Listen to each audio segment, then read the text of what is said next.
Dans ce vidéo, on va corriger la partie de la résistance des matériaux.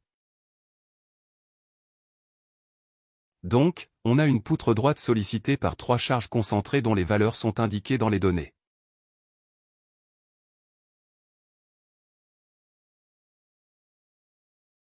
Les charges concentrées vont générer des réactions aux appuis.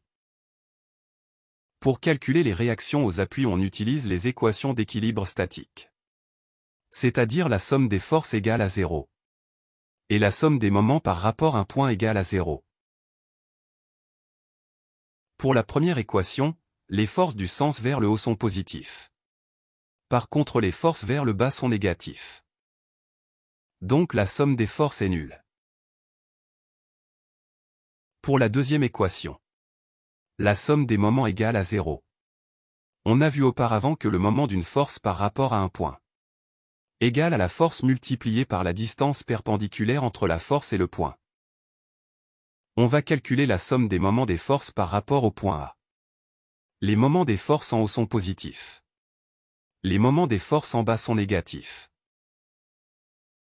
Maintenant, mettons les distances entre les forces et le point A, qu'on a choisi comme référence pour calculer le moment.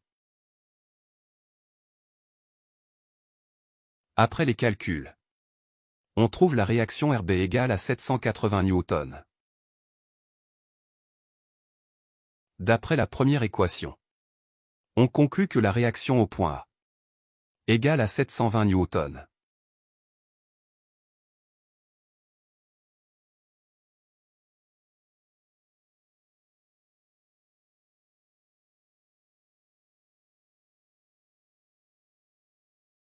La détermination des moments et les efforts tranchants est basée sur la méthode des sections. Cette méthode consiste à pratiquer des coupures virtuelles et calculer les efforts internes au niveau des sections de ces coupures. Elle est basée sur le fait qu'étant donné que la poutre est en équilibre, donc chaque point ou chaque partie isolée vérifie les conditions d'équilibre. Dans notre exercice, on aura 3 coupures et 4 intervalles de calcul. Le premier intervalle est entre 0 et 2 mètres.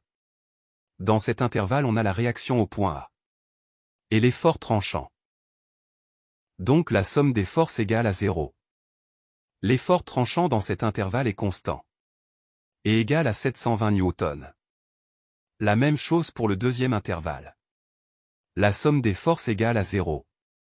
Ça donne l'effort tranchant constant et égal à 420 newtons.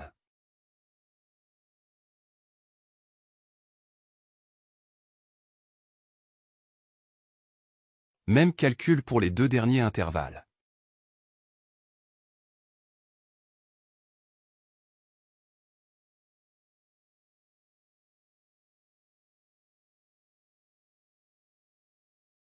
De la même manière, on va calculer le moment fléchissant dans la poutre dans 4 intervalles.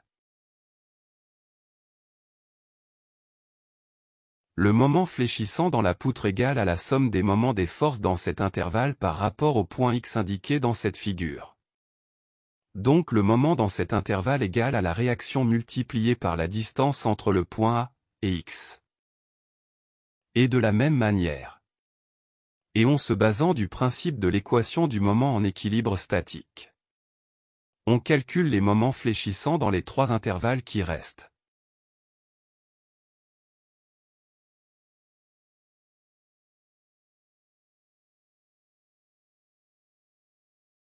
Pour tracer le diagramme de l'effort tranchant, il suffit de reporter les valeurs précédemment calculées dans le diagramme. Même chose pour tracer le diagramme du moment.